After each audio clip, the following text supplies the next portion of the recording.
Will Delegate Assembly please come to order? Captain, could you lead us in the pledge, please?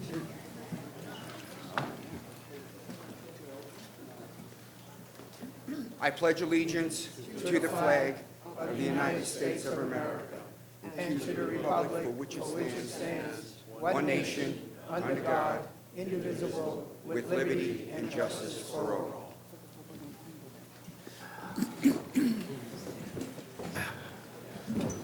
Good morning, everybody. While we're listening to our law enforcement report, please look over the minutes.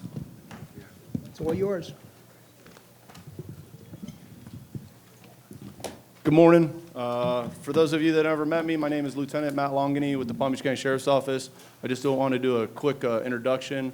We had a command change recently, and this is our new captain, Captain Dieter Joseph. Good morning, everybody. Happy to be here. Just a little bit about myself. I have been with the Sheriff's Office for 32 years. I've had other commands before, but in Matt's position, so this is my first command as a captain. I've been a operations captain on road patrol for the last 5 years, and I was over the whole county. So happy to be back up in the north end of the county with everybody here. Looking forward to meeting everybody, working with you, and taking care of the good citizens of Palm Beach County. Thank you. Let Matt give you all the great information we have. Good morning. You guys, if it's like kind of a reoccurring theme, what I've been talking about and preaching about in regards to the fraud, it's not going anywhere. The only thing that I can help out with is more or less trying to educate you and the residents here. We're trying to make sure that if you're getting any type of spam or scam text messages, phone calls, emails, please vet it through the proper channels, whether that's us at law enforcement or your banking system. I firmly believe that $1 is too much. We all have worked hard for our earnings. We want to live in our glory days with our money and not give it to someone that's just trying to scam us out of it. And it is a multi-billion-dollar industry of what these people are doing. If they call 10 people and they get one person out of it a day, it's a substantial amount. And one instance here is we had a resident that was basically instructed to withdraw $10,000. So again, your banking institutions are not going to tell you to go pull money out of the bank to come basically pay them somewhere. They're not going to tell you to buy gift cards and give them pictures of the gift cards. So please, please, please educate your neighbors, educate your friends that if they get any type of these weird calls, and just recently, we've even had to hear at the Sheriff's Office, someone with all the new technology that's out there, they are now calling people acting as a law enforcement representative. If that's the case, I promise you, come and meet me, the captain, at our district, and we will vet everything to you. But they're basically coming out and saying, your family member has a warrant, or your family member has some type of legal issue, and you need to come pay $7,000 so that you can start the process. We're not making money off of this. I promise you, we're never asking you for money. So please just monitor that. That's one of our biggest concerns because I don't want to see anybody fall victim to that.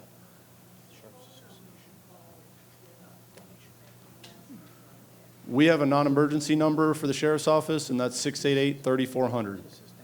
So you can call that at any time, and we'll definitely direct you, and then we'll get you in the proper places for it. So outside of that, that was one of our significant things that we had. Again, like I said, the fraud cases. I'm trying to set up a potential training through our financial crimes unit. So we're going to work with the board here to try and get a group presentation just to kind of educate even more about this. But that's our biggest thing that we're working on. Again, one is too many in my opinion, and that's what we had this month. So we'll try to continue to keep working on that and through educational means and making sure that none of you guys are losing your money. Outside of that, the past couple months, you guys have brought up a lot of concerns in regards to traffic, and we've taken a very strong stance, especially after the election passed and we lost our 3 motormen. We now are back up to full speed again. In the last month, you've probably have seen it. But we had over 300 traffic stops completed in the Century Village area. Some people probably felt it more than others because we had 112 citations, 113 written warnings, and nearly 100 verbal warnings. Our big stance, and me and the captain agree on this, we're going to come out and educate everybody first and foremost. But after that, we have this operation going on. It's now going to be a zero tolerance. So now that everybody's kind of been seen and see the presence, they're going to start seeing some things where they're going to have to kind of go to the court in regards to a citation. So please just slow down. I know everybody, we get lost in our days. We're all guilty of it. But I promise you, it's not worth getting into an accident. It's not worth running that stop sign and getting a $300 citation. And I promise you, that's not a fraud document. So you will have to pay that one. But other than that, we are taking a heavy stance on the traffic. We do understand Haverhill and Okeechobee is now treated like a highway, and we're trying to make it safe for everybody involved. So that's what we have for right now. I'll open it up to any questions. I have a question.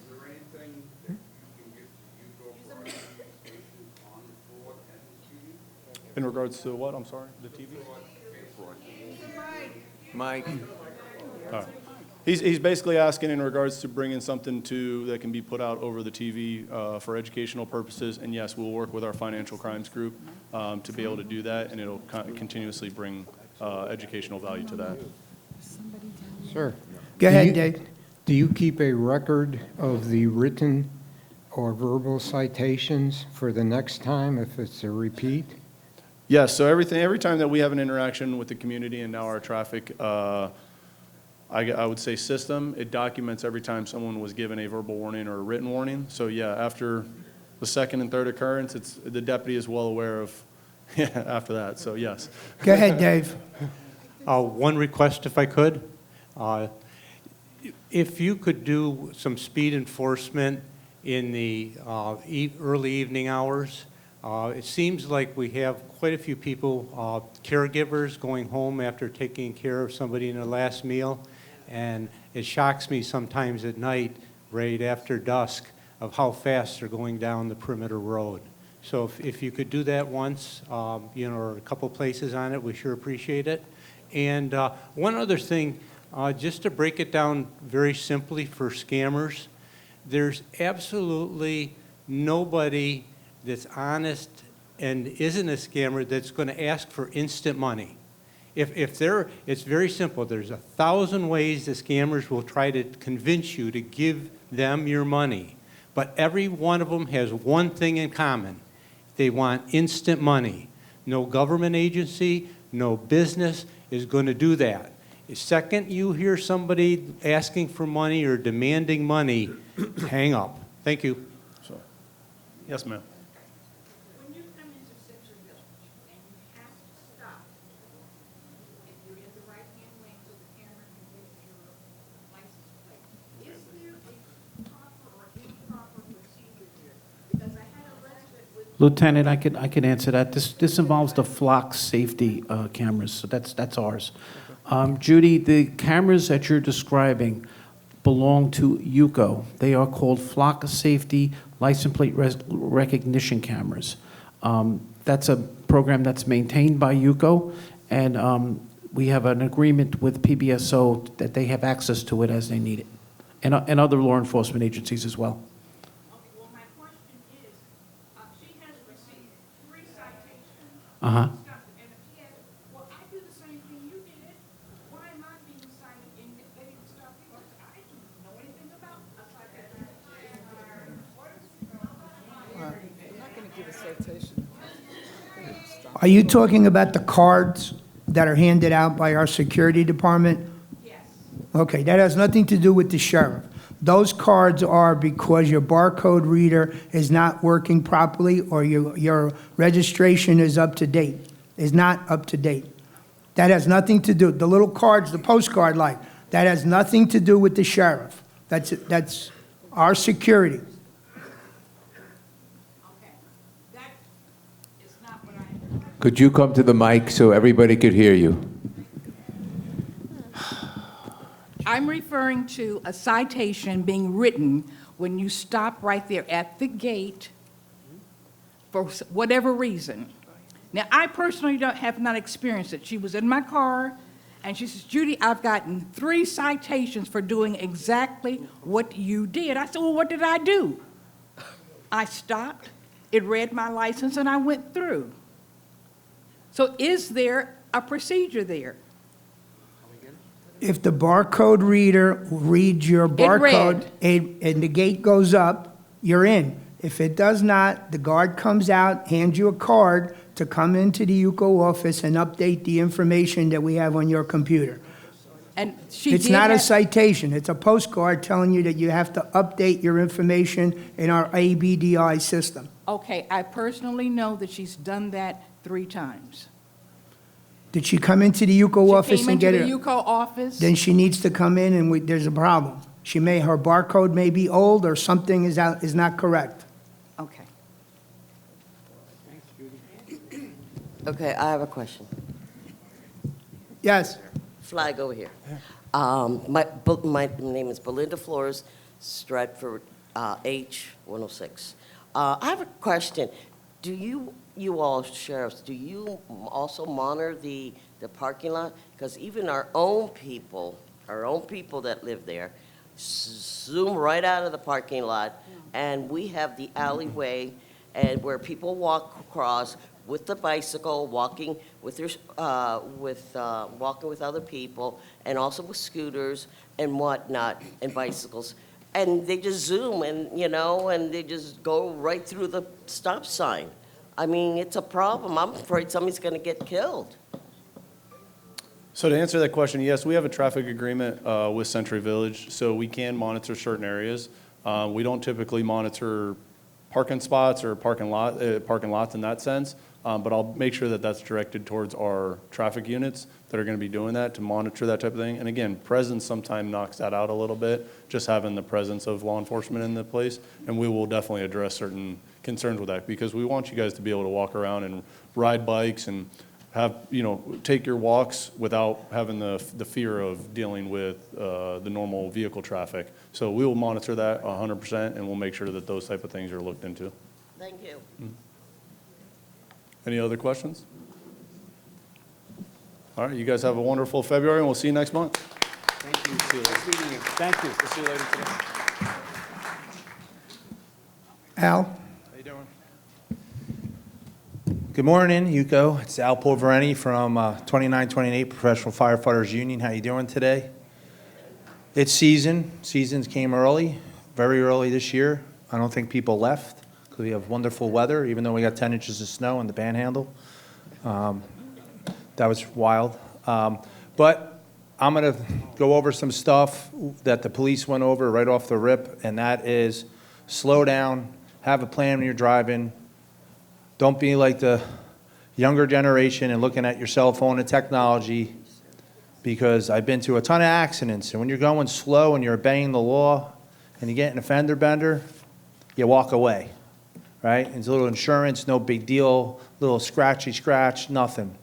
But if you're flying, going fast, and you hit someone on a bike, right, you're going to cause the death or an injury, where now these people are going to be hospitalized with, now they're going to be in an emergency room, right, and you're going to change their life. So if you see somebody, report it, because speed does kill, and not paying attention does kill people and injure people. So please, the firefighters at Station 23 will appreciate it, because we don't have to show up to see someone get a life-changing injury or death to somebody because of a car accident. Now, when you leave Century Village, you got to have a heads-up display, right? A lot of people here are retired. You could take your time, plan you're going somewhere. You're not going to miss the deal at the restaurant, right? Relax. If you're northern, I'm from up north, so I'm allowed to say that. We're aggravated all the time. We drive like I don't know why people drive like that, and they're retired. I had to tell my dad a long time ago, like, hey, this is a restaurant I come to all the time. That lady gives me breakfast in the morning, every morning. Please calm down. You're retired, right? So just some things like that. Another thing is to mental health awareness in here. Please be nice to your neighbor. A cup of coffee goes a long way. We see that all the time. I don't always bring that up, but that's one of the hardest medical things, calls that we can go on, because I can't tell, you know what I mean? So it's good to be a good neighbor and be nice to each other. The other thing is, it's going to get hot. That little cold snap that we got. That was your 2 weeks of winter for you in Florida. The oven's going to be open here pretty soon around my birthday, March. So 30th, if you're going to buy me anything. No, but anyway, hydration, right? Go check with your doctor, make sure you're hydrating properly with your proper medications, and bring an extra bottle with your friend if you're going for a walk, because I've seen that in my career. People not hydrating, falling out, and then hurting themselves and causing injury that they didn't need, broken hip, you name it, and all they needed to do was hydrate properly. Now, it was brought up to me already, your walkways. We have the awesome firefighters from Station 23 that have a clicker that come in here. When we come get you, if you can go over, if you need help, ask your neighbor or Yuko to clear a path throughout your house so we can get to a back bedroom, right? It speeds up the process if we have a cardiac, right? Muscle is time. We want to get there as quick as possible and get you to the hospital as fast, or get meds on board, or see what's going on. But when we have to move items out of the way, boxes, you name it, then also we can trip up a firefighter, paramedic from Station 23 and injure them, right? So just be aware of that. Make sure your smoke detectors are working properly. You can go in the yellow pages if you need help with that and call a company and look that up. So if anybody has any questions about anything pertaining to anything, if not, I have to go to training. Have a great day. God bless everybody. Just remember, the firefighters from there, or the little kids with the plastic helmet, it's not a job, it's a calling. Thank you for letting us serve you. I got a question for you. Sandy, Who's got a question? Sandy, Yeah. all the way in the back. What's the ruling of having your chairs outside of your units on the catwalks? So I just explained this to someone. You go, there's a office upstairs. You go to your HOA rules, you look at that first, right? And then if it explains it in there, and it's not supposed to be there in the first place, then we don't have to go any further from there. But then if you want to, then the president can contact Fire Rescue's main number, 616-7000, and code enforcement, and go that route. And then if someone doesn't want to move their stuff that's not supposed to be there, they might come out, they might not, but you can go through that route and go through your HOA, because I know you have bylaws, correct? Yes. Yep. Any other questions? Yes. Where? The woman downstairs from me still has all the boxes that she moved in with. Oh, I remember She that, could barely get into yeah. the house, right. So is that fire code or not? Is it, where are they, inner property, inside? Inside her It's just apartment. it's a danger that if we can't get to them, because I've been in the hoarder houses, that stuff is literally stacked higher than me, and there's one path in and one path out. I've been in fires like that, so it gets really dangerous for us, like really dangerous. So You won't get yes, through. if you could be a good neighbor and she allows you to help her, then that's the route I would go first, and put a team together and some coffee and some Yuko donuts. You guys should come out with a Yuko donut. That'd be pretty cool. But and then you can I've been all trying work for together. 4 years. I've been trying for 4 years. It doesn't work, and I'm Smile. very friendly with her. I'm smile all the Oh, time, okay. and I give a lot of coffee away. All right. Thank you. That, Yes. yeah, it is correct. We have a question on the right. Just one. I'm sorry. No, you don't. My name's Don Graham. I'm from Andover. Hey, Don. 48 years service, fire service. New York City. No, sir. Macon, Georgia. Oh, thank you. Nice to meet you, sir. I walk my dog 5 or 6 times a day during the day, and then several times during the night too. Yes. What I'm noticing out there more than anything, and I notice everything, the fire loads that are on the back porches are horrendous. When we lay into, well, Yeah, you so I'm know gonna what go- I'm talking about. The fire load on these porches are unreal. Because that's the way it will enter a house. No barbecues. I know that is a Yuko thing and a condo thing. I know that for a fact. And if it starts out there, it's going to lap up and then come in, break the glass. Then it's going to spread. So I'm going to direct again to Yuko, and you have an HOA.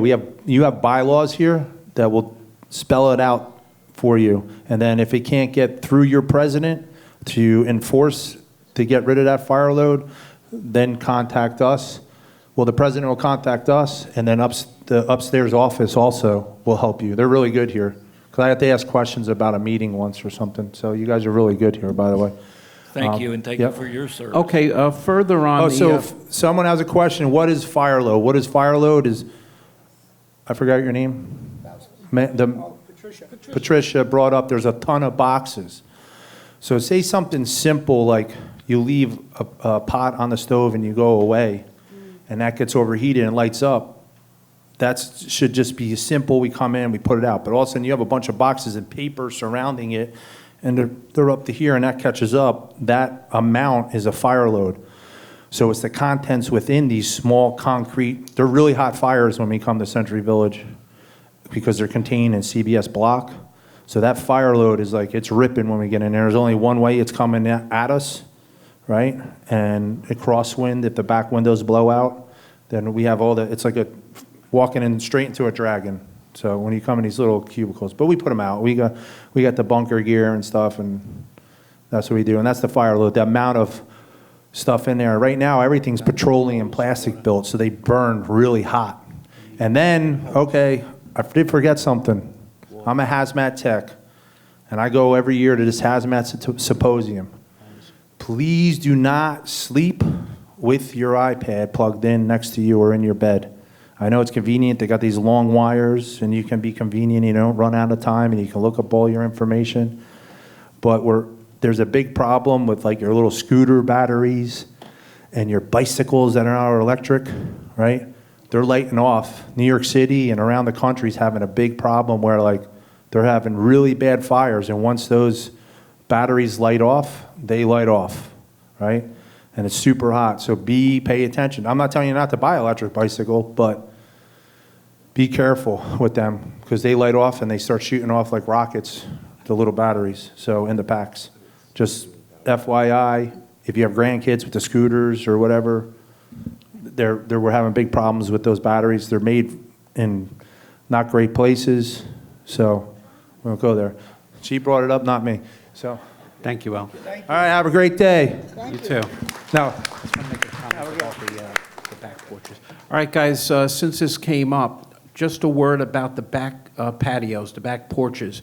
In almost all Century Village buildings, the back patios are limited common element.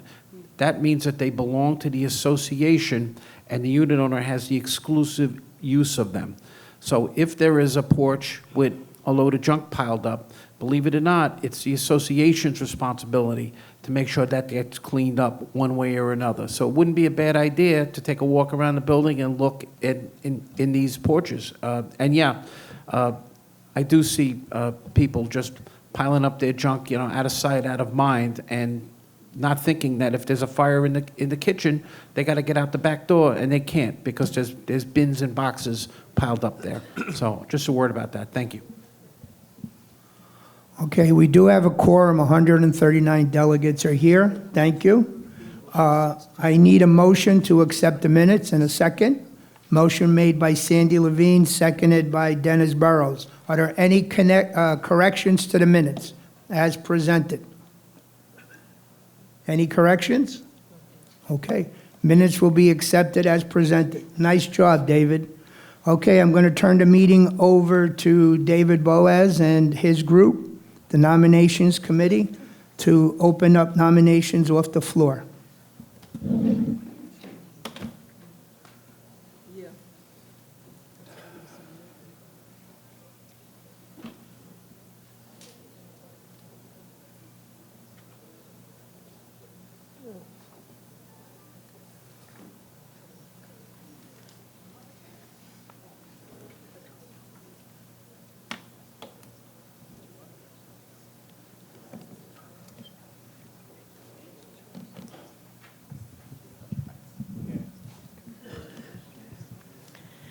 Hello, how are you? We're taking nominations from the floor for several positions.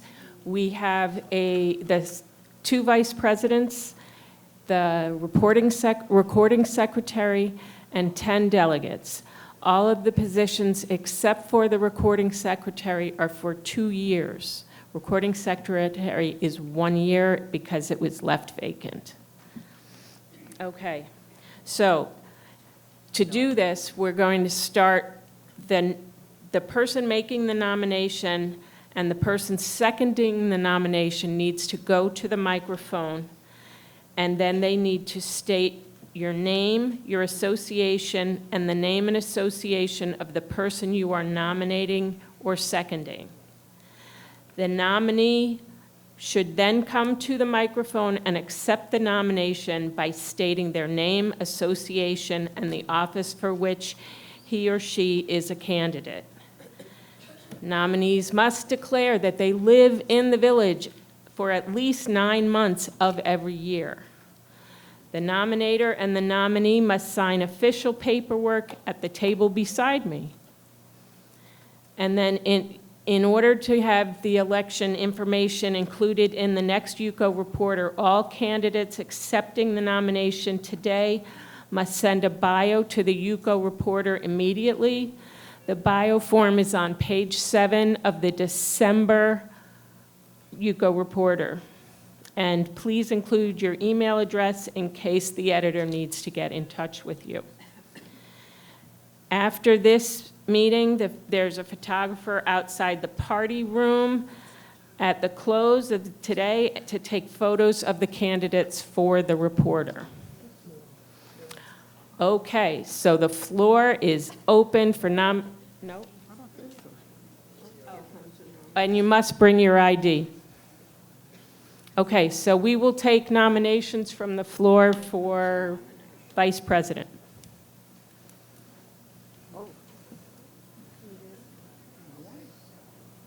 Shall I begin? Yes. My name is Marilyn Curtis. I'm president and a delegate from Camden I Condo Association. I nominate Lee Hunt for the office of Vice President of UCO.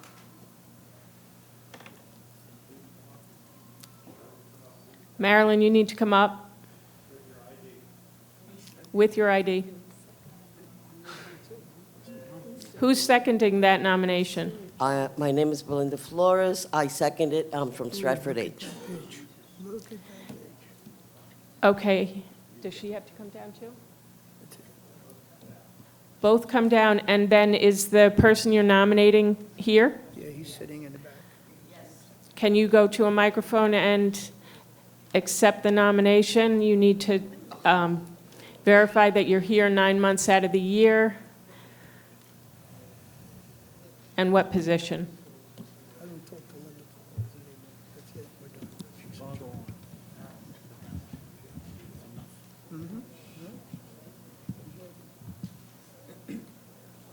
So what do you need? You need my name, my association, Lee Yes. Hunt, Sheffield D.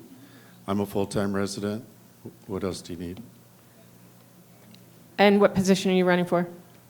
Well, I'm being nominated for vice president. Okay. I'm not running for it, but And if you could come down with your ID? do I have to do a spiel? No. 5-minute spiel or something? Is that part of the deal? Do you accept the nomination? I don't know.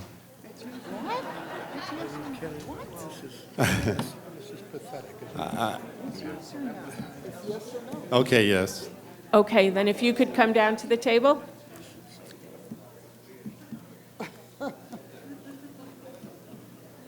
What's this guy's name? Lee Hunt. We're in trouble. This is Lee Hunt, no? He's not sure.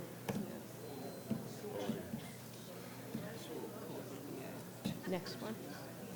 I didn't see that one. I figured they would put somebody up there. I didn't think. It's okay. He's got to come to me.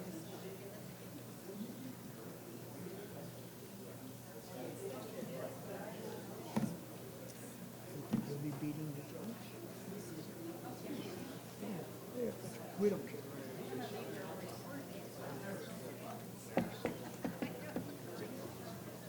Oh, that's it. I agree with you.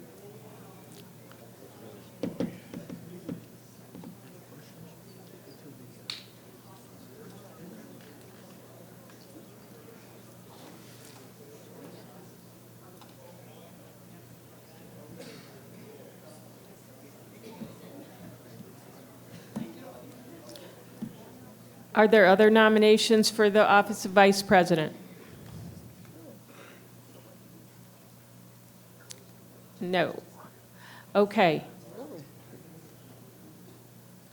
Are we sure there are no more nominations for vice president? 3 times. One more time. Last call for nominations for vice president. Oh, Joyce, I'm sorry.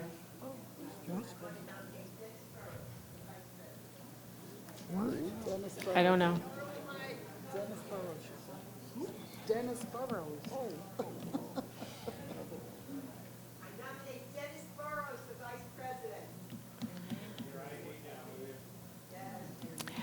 Is there a second for Dennis Burrows for vice president?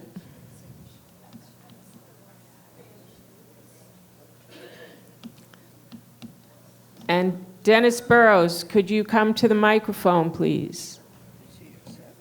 Who knows? She just seconded. Ruth did. Don't be no more you go. Not Ruth. Sorry. Your name, your association. My Did name is Dennis Dennis accept? Burrows. My association is Oxford 700. And yes, I'll take nomination.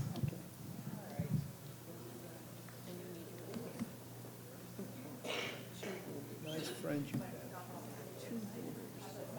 Keep good company.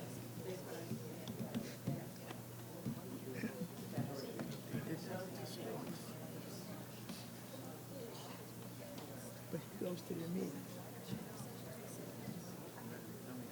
No, not anymore. Mhm.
Okay. Again, are there any other nominations for vice president? I know. It's closed. Okay, now do we have any nominations for recording secretary?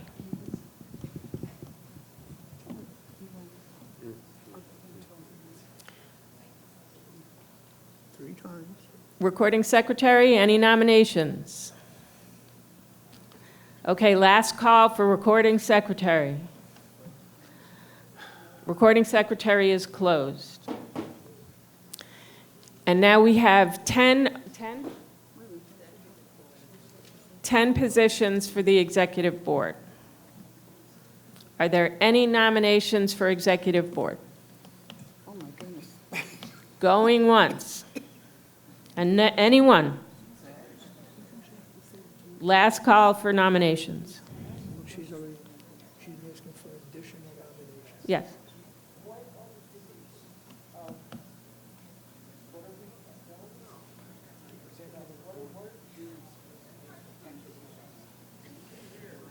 Wow, that's a shame. The question is, what are the duties of, once you're on the executive board? Right? Isn't that what you asked? Would you like us to answer it, or would you want to answer it? You can answer. Here you go. Good morning. Thank you for asking that question. The executive board is the second body below this board, which is the Delegate Assembly, the Board of Directors. Its primary purpose is to serve as the legislature of Yuko when there is a disaster and this body cannot meet. That happened during hurricanes when we couldn't put together a quorum. There's mechanism in our bylaws for that, so that we always essentially have a government.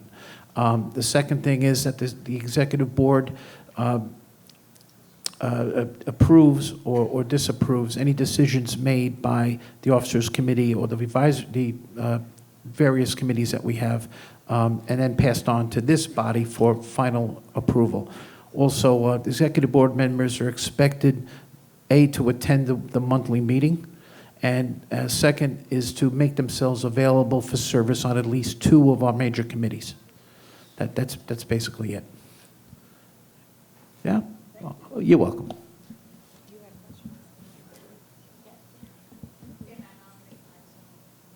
No? No, but is he on the board? Is he on the board? You had an opportunity to put her, The gentleman sitting to next say that you were going to run. She can't nominate her. You- Doesn't matter. She doesn't have to live in the building. You can- Yes, you can nominate her. Okay, so you come up to the microphone. She's, There we go. oh, okay. So I'm Kelly Jansen, Northampton A. I nominate Judy Blow for Executive Board.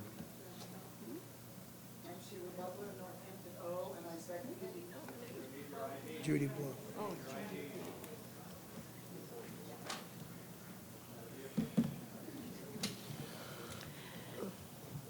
And Judy, can you come to the mic and accept the nomination and tell us where you live, who you are, and if you're in the village 9 months out of the year?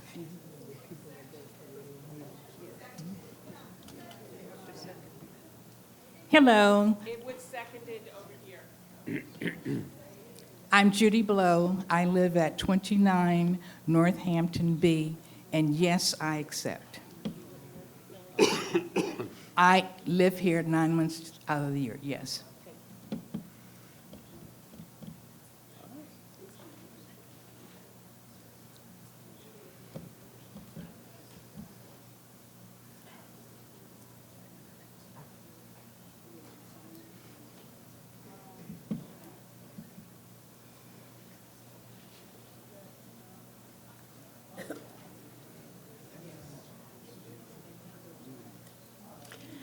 Okay, last call for nominations for executive board. Thank you very much. Oh, I don't see, someone's pointing somewhere. Oh, I didn't see you over there, I'm sorry. I just wanted to make an announcement about the pictures. So if the nominations are closed for the executive board, I only need a few people for pictures because I have a lot of them already. I need Stephanie Rose, Regina Latore, Nancy Delguadis, Lee Hunt, and Judy Blow. Those are the only people that I need for pictures, so you can meet me outside the front door of the clubhouse, right outside the front door, to the right-hand side. Okay. And thank you for your time. Thank you. Okay. David, I thank you and your nominating committee for all the hard work over the last couple of months of putting this election together. Remember, elections will be next month, March 7th, prior to our meeting. So if you're a delegate and you plan on voting, make sure you're there. I believe the booths open up at 8 o'clock? 8 to 9:30. Okay. I'm going to give you a quick report. The month of January, we did 340 updates of barcodes, 209 new barcodes, and we issued 20 gate passes. And that was basically done by 3 people. One of those people is going to be out. We are looking for a person that has some ability on computer, can follow orders, and knows how to read, okay, to come in and volunteer. Currently, we have 3, but we would like to train someone new. If you have an inkling that you would like to come in and learn how to do it, please come in, see me, or see me, all right, and we'll educate you on what you need to do. I'm going to turn it over to our property manager. Donald, you're up. Good morning, everyone. Yesterday, the Palm Beach County Zoning Commission voted unanimously to reject a proposal or an application for the establishment of a drug rehab center at 3037 North Haverhill Road. By the way, whoever showed up at that meeting to show support, thank you. I think that played a big part. The final decision on this isn't over yet. The final decision is going to be made by the Board of County Commissioners on the 27th of this month, and that's going to be downtown. UCO will be providing bus service to and from. If you want to be on the bus, just send me an email, and I'll make sure you're on. There's no limit. We'll buy as much bus as we need to get you down there. I know it's a little tough to get downtown, especially that time of day. It'll be leaving here on the 27th at 8 a.m. All right? Just a word on the next meeting. At yesterday's meeting, and we all appreciate how enthusiastic you were about the issue, we're going to need to be careful with decorum at the next meeting. At yesterday's meeting, there was applause, there was growling, there was booing. We were what we usually are. Let's put it that way. And that was a quasi-judicial hearing, so that's like being in court. And when you're with at the next meeting, it'll be the same thing, and there'll be sheriff's deputies there, and that kind of thing just isn't tolerated. So I'm just nicely telling everybody, I want you there. We all want you there, but we have to mind our P's and Q's. Just kind of show our support by being there. Some of you had the signs. We will not be ignored. I thought that was very effective. So. That's basically it. I have it in my notes. Everybody behave. So I just said it. Donald? At the next Delegate Assembly meeting, which is also our elections, right after the meeting, there's going to be the annual meeting of the Palm Beach County Planning, Zoning, and Building Department. Basically, the entire department, from the executive director on down, and Commissioner Weiss and Niels will be here, and we go through everything. We go through they go through permitting, they go through code compliance, they go to how to deal with buildings that have fallen apart. Every department will give a briefing to you guys, and it's a very productive, useful meeting, and I encourage you all to be there. You'll learn a lot. Also, this is an opportunity for you to talk directly to staff. They stay as long as you need. They'll answer questions, and they'll stay later. So they're nice enough to come every year. Let's try to fill the room again, all right? That's basically all I have for this month. I'm happy to take any questions. Fausto wants me to announce also next month, we will have Operation Pill Drop. So whatever you got laying around the house, pills and whatnot, bring it down. What did we have, 600 pounds of pills the last time? Some crazy number? Close to 500. Yeah, that's a lot of pills. Yeah. So anyway, that's for next month. It'll be a busy Friday next month. Donald? All right? Yeah, who's that? This is Jean Berman from Hey, Northampton. Jean, Ed. by the way, great job yesterday. Thank you very much. Thank you for going. What I wanted to tell you was I did a little looking up after I went home. Yep. Okay. February 27th is not the Board of County Commissioners meeting. No, that's the zoning commission. That's the next zoning commission meeting. Yes, except the zoning commissioners are the county commissioners. Am I correct, Niels?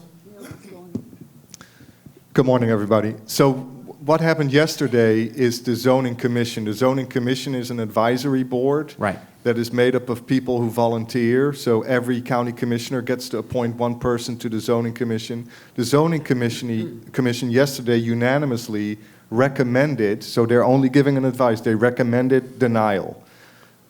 So the zoning matter, together with the land use matter that the planning commission decided on, and they also gave it a thumbs down, by the way, also volunteers, this will all go to the Board of County Commissioners, who on the fourth Thursday of the month sits as the ultimate zoning authority in Palm Beach County. That will happen on February the 27th. So it's the 7-person Board of County Commissioners who's going to make the final determination on that land use and zoning matter that pertains to the 5-acre or the 4-acre parcel just north of Century Village onto Haverhill.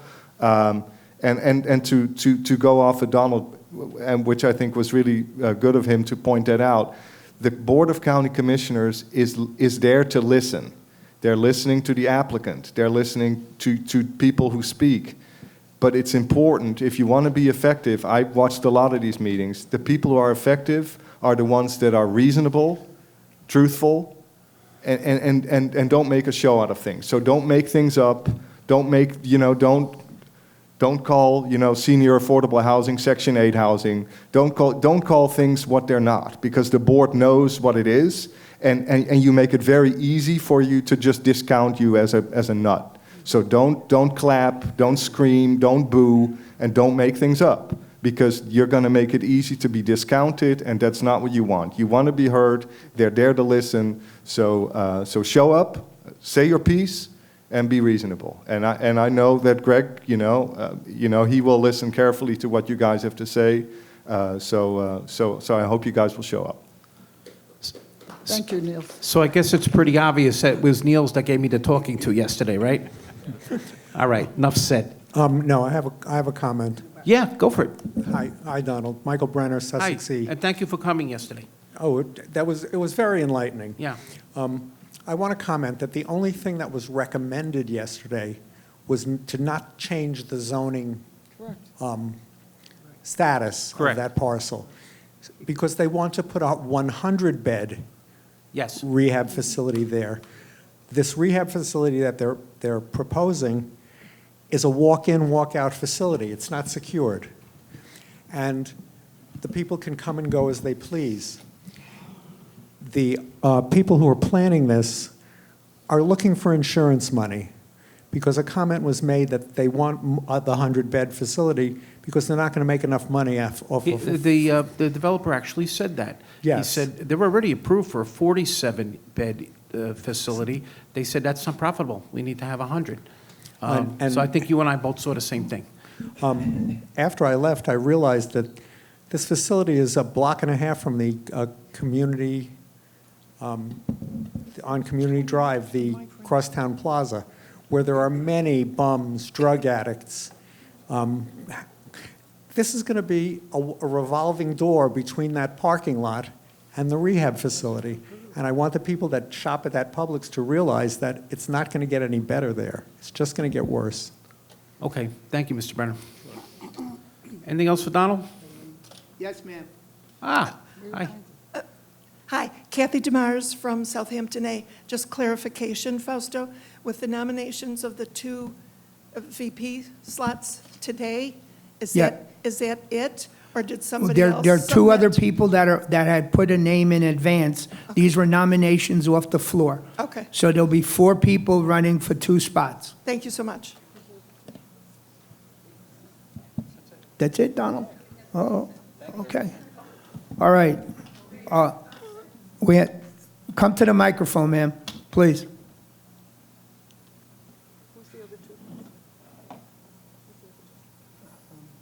Jerry and Stu.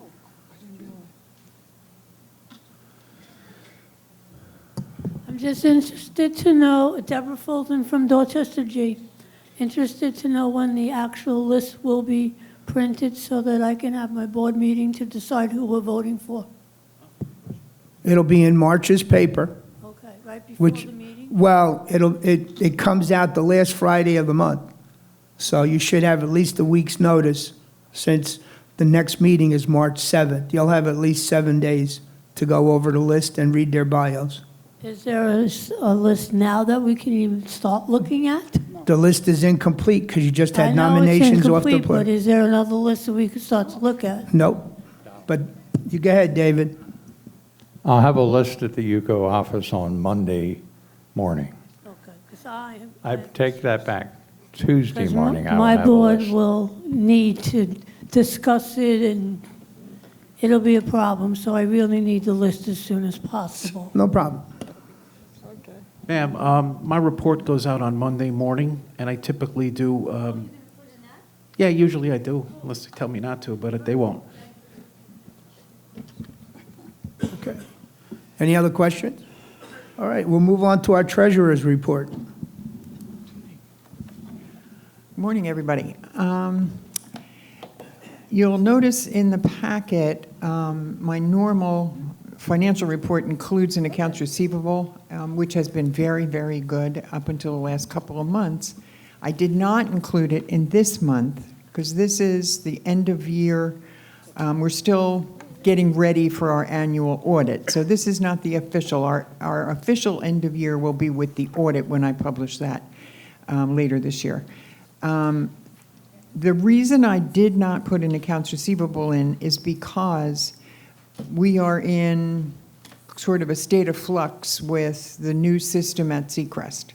So I highly embarrassed our president, Fausto, by saying that his association was past due, when in fact it's just a bookkeeping problem.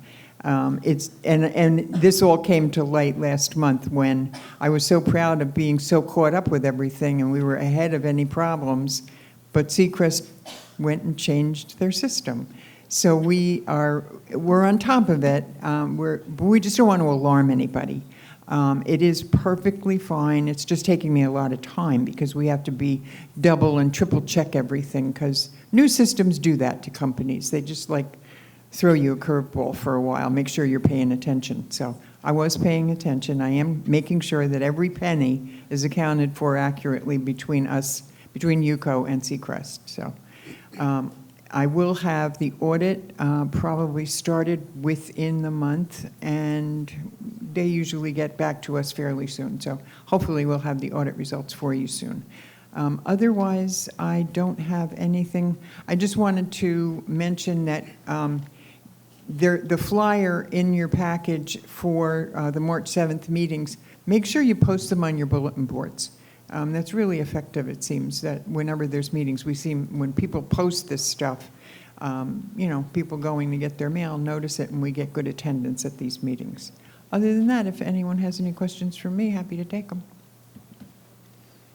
Well, thank you. Thank you, Joanne. Olga, you have a question? Oh, okay.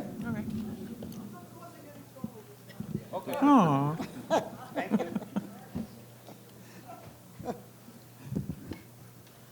Can you tell me how many associations are past due, and if UCO is doing anything to collect that money? Oh, yes, that's what I was just talking about.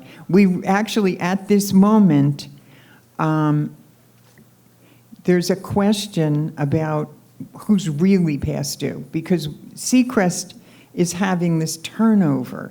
So I can't say the association is past due because they've paid Seacrest. Yes, but last year there were associations that have been past due for many years. Yes, this there is not were. just a yearly situation. Yeah, no. This Olga, is a continuous problem. No, that's been fixed. So that's what I'd like to find out. Yeah. Give me an approximate number. How many? There are none that are past 90 days that have not got at least some explanation of why. In one case, I think, don't ask me which association, someone switched from Seacrest to Pruitt or from Pruitt to Seacrest. And sometimes there's a little lag to get that all posted correctly. But there is nothing outstanding. I'm a little confused. It had been my understanding in the past that there were a lot of condos and a lot of associations that have been past due. I'm not getting that answer from you. In other words, basically, I'm trying to get clarity. Are you saying that there are no associations that are past due now? Yes. That's what you're saying? That's what we're saying. So everybody is up to date? So, Olga, you're absolutely correct. We did have problems in the past with certain associations, some self-managed, some with managers that we don't really know. They're like onesies. And we spent most of the last 2 quarters of last year cleaning that up. Okay, so that's been taken care of. Oh, yeah. In other words, those past due problems have been taken care of. Usually the Dunning letters are effective in getting them up to date. But we also have what I call the nuclear option. We have in the past associations that just refuse to pay. So what do? Well, these payments are for community service. what we start doing is stopping the community services. So we've had associations where we do it kind of progressively, right? I turn off all the barcodes for everybody in the building. Watch how fast the board figures out how to write a check and make sure they sign it. The next thing is I can suspend the entire building's guest call-in privileges. I do that very carefully because some people are having oxygen delivered, and you know, you got to be careful with that. I cut off your irrigation water. You know, I hate to be that guy, the hatchet man, but I can wield a hatchet if we need to. Thank you. That's what I needed to know.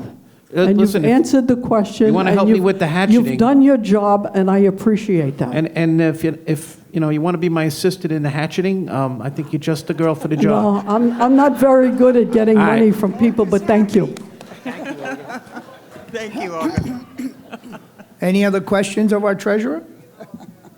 We're good. Thank you. Okay. We're now going to hear from Ruth. Good morning, everybody. Before I get into the report, I address my next comment to the 3 new nominees from the floor. Make sure that your bio is in outline form, no stories. There's a copy in the December issue of the UCO Reporter, as was announced before. That's the outline you should use, and please get it to me over the weekend. Okay, on to the reporter. For the year 2024, the reporter was ahead $22,700. That was due primarily to all the campaign ads that we took. We won't have campaigns for a while now, but that was the reason for it. At the end of January, we were ahead $1,484. So we're doing very nicely, thank you.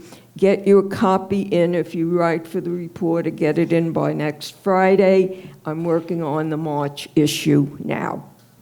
These are for writers, if people want to write reviews on restaurants or something. I have some. Sure? Oh, okay. Okay. We'll proceed to officers' report. We'll start with David. Good morning.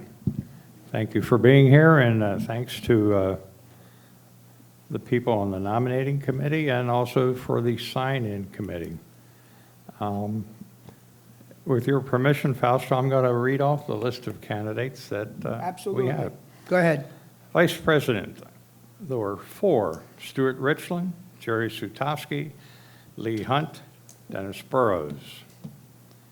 Executive Board, Eve Black, Maureen DeViguer, Nancy Del, and I don't mean to mispronounce your last name, Delgitas, Ruth Dries, David Forness, Richard Handelsman, Jackie Carlin, Jean Comas, Regina Latore, Les Rivkin, Stephanie Rose, Olga Wolkenstein, Judy Blow. All of those candidates that were announced are for a 2-year term. One person running for the 1-year term of a recording secretary, Tony Burrows. Good luck to all the candidates, and thank you for becoming a candidate. That's all I have. Patricia, you're next. Thank you. Good morning, everyone. I know there's been a big problem with people not showing their ID. It was brought to Academy's attention. And yesterday, when we came off the bus, we saw one of the general managers who came to ride the bus and found that there is a problem, people trying to pass off an expired pass or a piece of paper, whatever. So they're going to be really vigilant in checking for your passes. And it doesn't matter if you ride the same bus every day. I ride the bus, and I show my pass immediately. So if you don't show the appropriate Century Village ID, you're not getting on the bus. So please don't come to the office screaming and yelling. I get enough of that. Once again, for only about the millionth time, please, please put all complaints and/or compliments in writing. I promise you I get it, and I promise you that it goes out immediately to the appropriate department. And some people who had numerous complaints told me that the general managers did call them personally. So whatever problems you're having, it will be taken care of. Don't ask me for any more stops. It's impossible. We went way above what we had, and there's no way I can even give you one more stop. As a matter of fact, there is probably a bus that's going to be eliminated that doesn't affect most of you people here. On another note, please, if we have something that pertains to the village, show up. Show up. Don't overtalk. Don't yell out your remarks. Let's not be rude. The majority of us are not. It's very, very important. What I've seen here repeatedly, year after year, people will complain constantly about something here. Oh, they're building that, or they're doing this, yet they never show up at any meeting. If you really care, then you should appear. With that, I say thank you very much, and God bless all of you. Thank you, Patricia. Jerry, you're up. Good morning, everybody. A couple of items that I'd like to go through with you. First of all, a reminder that next week, Monday and Tuesday, those of you who have not taken that 4-hour course that you must take as a board member, Mark Friedman is giving it on Monday, and it will be downtown at the Convention Center on Tuesday. And obviously, you could take it online. The story with this is that you have to have that 4-hour course within 90 days of you being elected to your board. The secretary of the board has to hold a certificate that you've completed that course. If you don't complete the course, you don't take it, we're not going to come after you, but any owner in your association can ask for proof of it. And if you don't have it, you're automatically off the board. Bottom line, take the course. What do you got to lose? Okay. I strongly believe that everybody should have their condo documents, every owner, and they should understand what the condo documents are. The reason why I'm saying this is that there were 2 incidents at UCO this month where people in the documents say that you cannot have a person in your condo without you being physically present. So let's say a sister of an owner comes down with her husband, but the owner is not there. What do you do? Okay, so 2 people said, well, we're going to call the sheriff up and have him evicted. Not going to happen. The sheriff will not remove the person from the condo.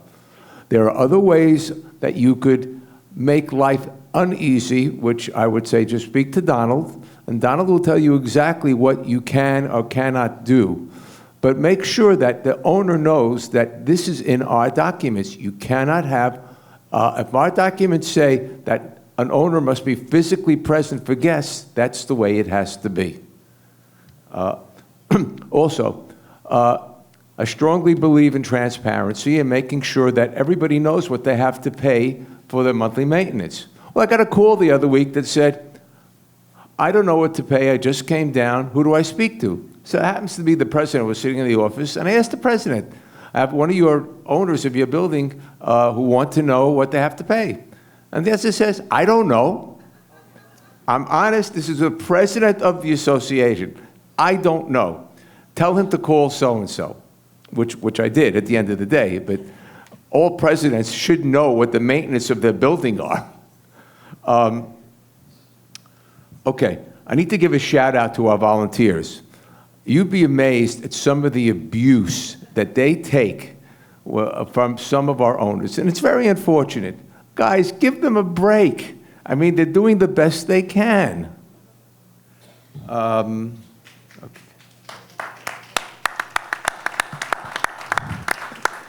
Okay, there were a question this week that came to me about loans, lines of credit, and assessments. And I basically told them, you need to speak to your attorney. If you read Mark Friedman's column in the UCO Reporter, it's not that simple. So if you need to take a loan or give an assessment or a line of credit, check with your attorney and your documents first. And I will say that, and again, I'm going a little bit off topic, but those of us in 3- and 4-story buildings, we're looking at big increases over the next couple of years to meet what the state wants us to meet. And I've told this to a couple of people a couple of times. Some associations, they could be looking at $1,000 a month maintenance. That's and we're talking now about the 3- and 4-story buildings, because our reserves have to be fully funded, and everybody has to get a copy of the reserve study and of the maintenance, and of the milestone study. So just something that you really have to think about and plan carefully for the next couple of years. Okay, I think okay, one final thing with Seacrest, and maybe Fausto or Patricia could help me with this. They met with Diana Evans, and Diana Evans is supposed to come down and give a overview of what is going to be with this new system. Okay, you want to? I'll discuss it. Okay, good. Okay, yes, Patricia and I met with Diana Evans, the new person in charge of their accounting department, and Shanice that pays most of the bills. And they're putting together a program to come and present it to everybody here in Century Village. It'll be a town hall meeting. Also, the third Friday of the month, which is my meeting to open to everyone here in the room C from 9:30 to 11:30, there will be somebody from Seacrest that will be able to answer your questions. So write them down, come in, ask the questions, and as long as you don't gang up on them, because they're trying very hard too, they will try to answer some of the questions. Though the process that they're going through is going to take a couple of months, and some of you have seen the reports. It's probably going to be April or May before the system is completely implemented. My understanding from what we were told, it's a system that's approved by a lot of different organizations throughout the United States. Once you get it, you will have a portal that you as a unit owner or an officer can go on and check to see if your bill has been paid, when it comes out, what state your building is in. So we're stepping into the 22nd century, but you got to give them a chance. Okay? Okay. Just one final statement. I want to just tell everybody that no matter what happens in March, it was an honor serving you and pleasure being here to help you. Stu? Stuart, you're up. Gene Shepard, who wrote the Christmas Story, said the road to success is always under construction. And what that means is that we live in an environment here in Century Village that is constantly changing. Boards are changing, residents are changing, rules are changing. Florida has passed rules that impact everything that we do. What we would like you to do is to take advantage of what we here in UCO offer you in terms of advice as to what to do and what not to do. If you make a decision in your association and it doesn't work out, bingo, you learn from that failure.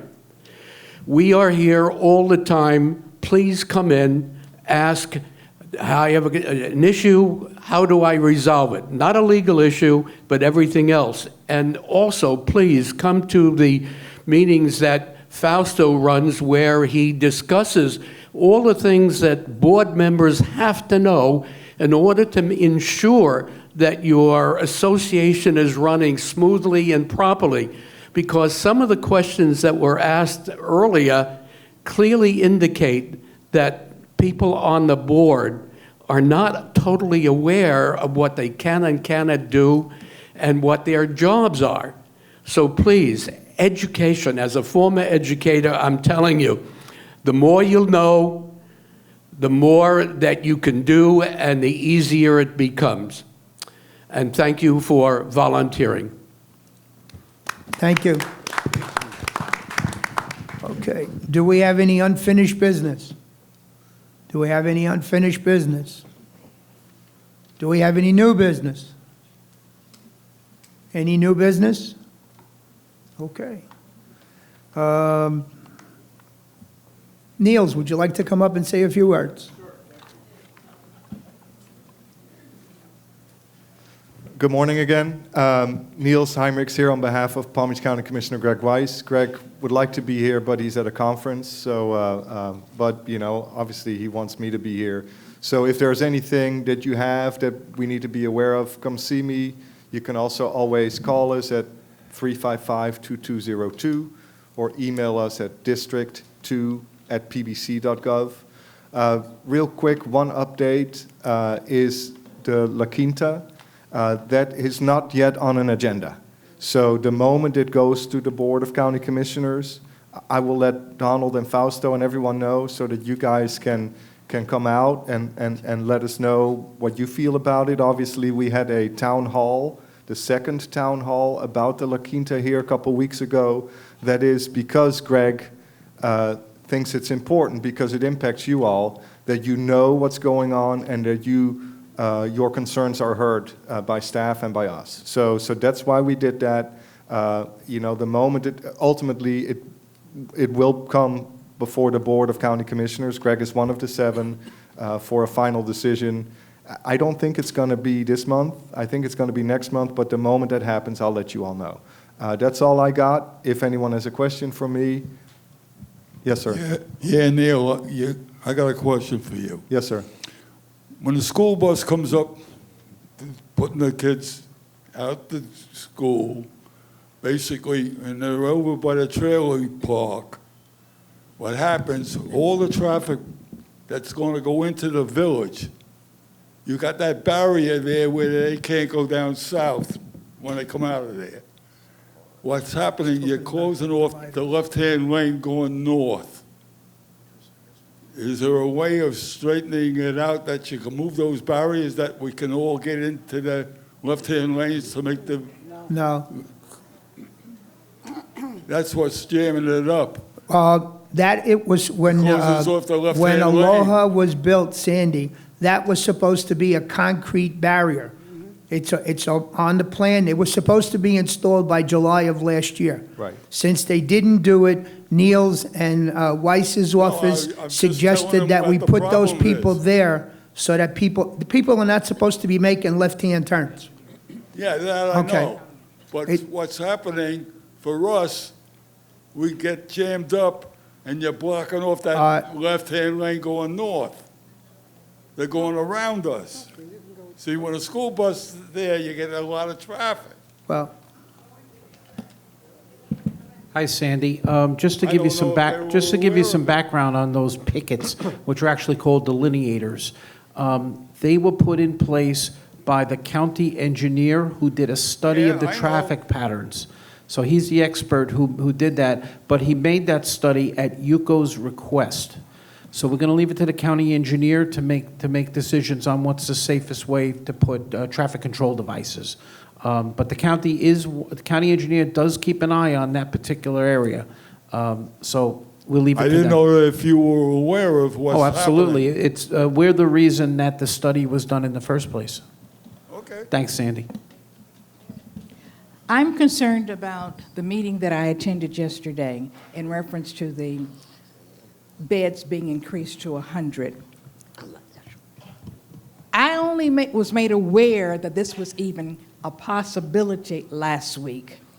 We've had all types of advertisement in reference to La Quinta, but not to this, because I would have been at every meeting to protest against it. Why was that?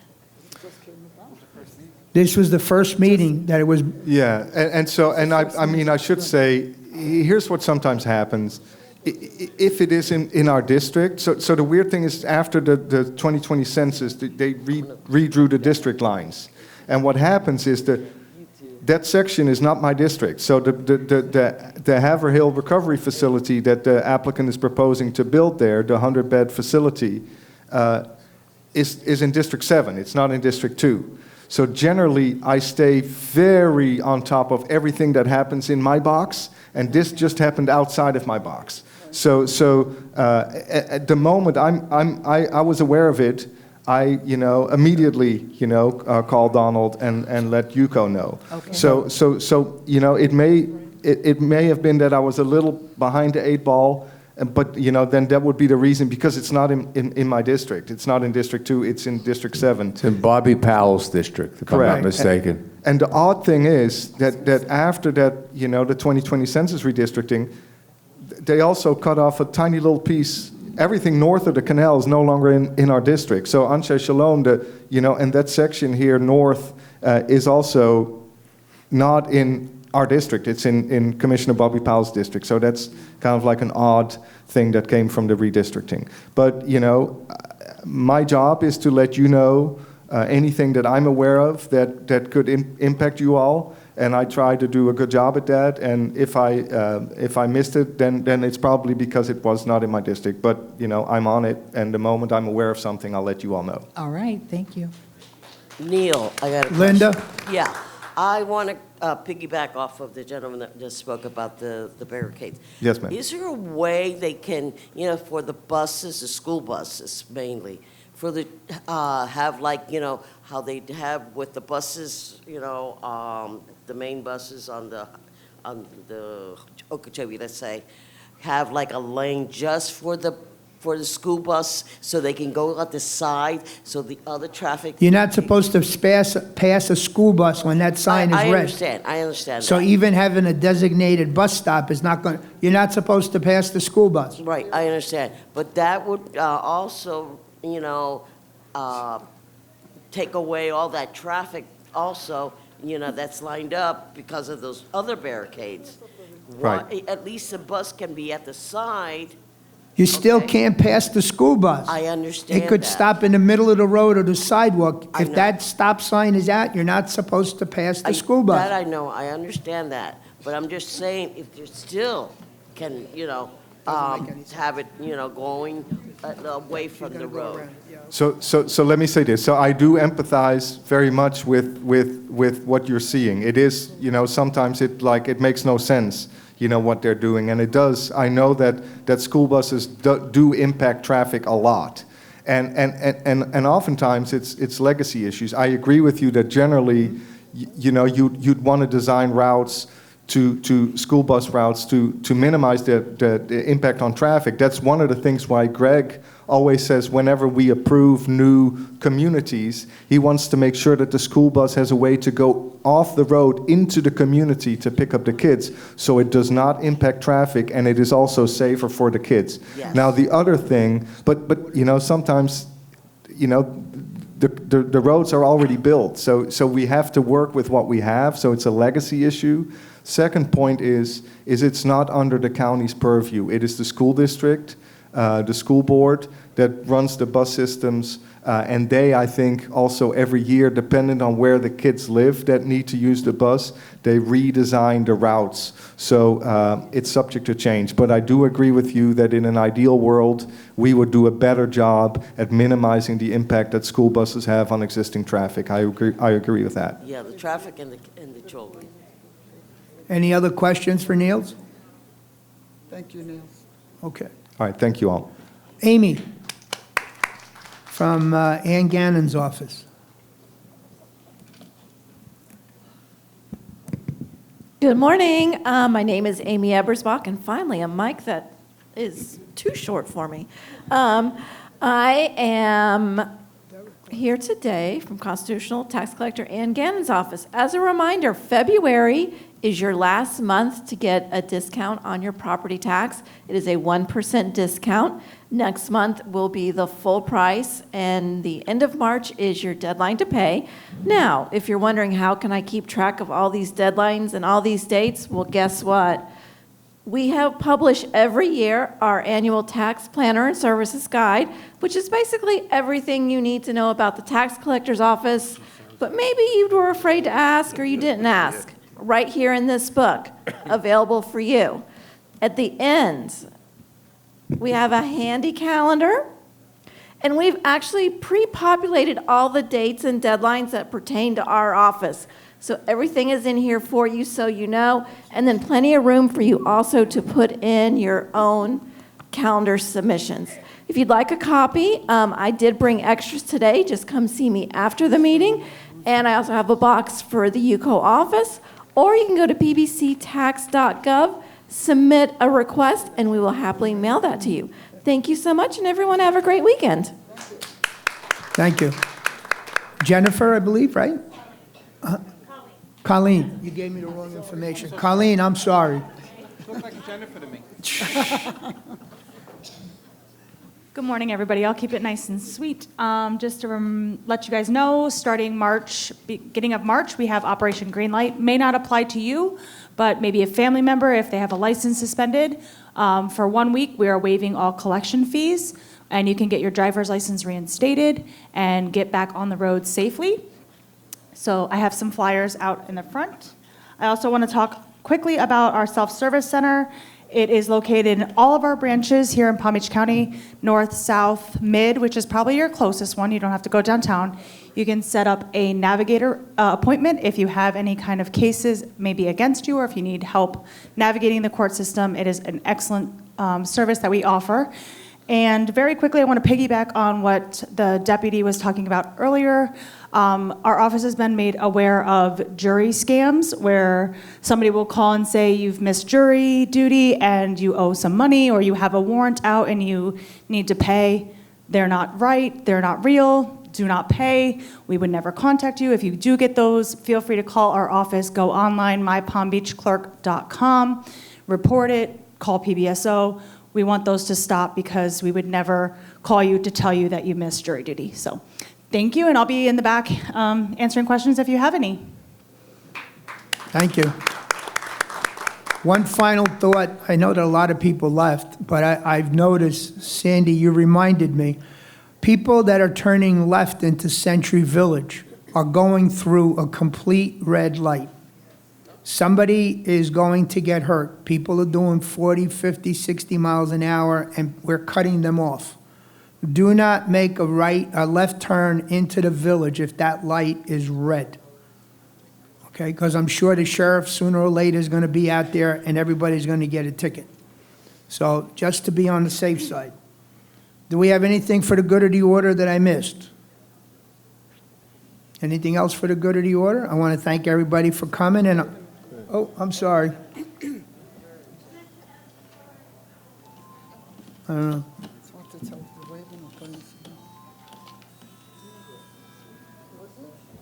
I don't know. I'm just curious as to whether or not we're going to be having another shredding activity anytime soon. We will have another shredding activity, yes. It will be you'll be notified in advance that we're doing it. I'll entertain a motion to adjourn. Oh, Judy wants to say hello.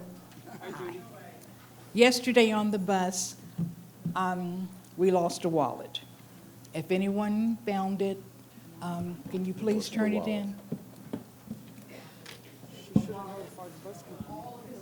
Okay. Joyce Reese makes a motion to adjourn and seconded by Sandy Levine. Have a good weekend, everybody. It's 5 minutes to 11.